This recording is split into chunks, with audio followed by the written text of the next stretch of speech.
10ই মুহররম আশুরার দিনে এই পৃথিবীতে অলৌকিকভাবে অনেক ঘটনা ঘটেছিল।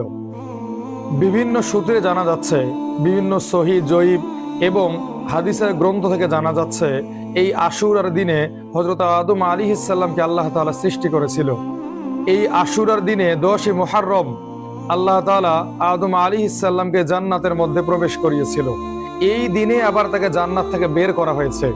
এই 10ই মুহররমে তাকে দুনিয়ার মধ্যে নিয়ে আসা হয়েছে এবং আশুরার এই দিনে 10ই মুহররমে আদম এবং হাওয়া আলাইহিস সালাম একত্রিত হয়েছে এবং এই দিনে আল্লাহ রাব্বুল আলামিন আদম আলাইহিস সালামকে সমস্ত আযাব থেকে মুক্তি দিয়েছিলেন। এই দিনে হযরতে নূহ আলাইহিস সালাম নৌকা তৈরি করেছিলেন। এই দিনে হযরতে নূহ আলাইহিস সালামের নৌকা জুদি পর্বতে থেমে গিয়েছিল।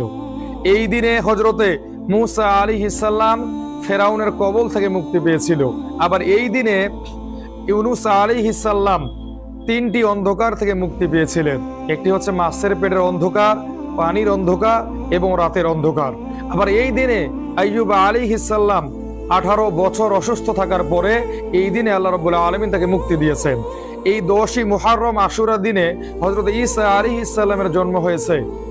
আবার এই দিনে হযরত মূসা আলাইহিস সালাম তুর পর্বতে আল্লাহর সঙ্গে সাক্ষাৎ করেছেন। এই দিনে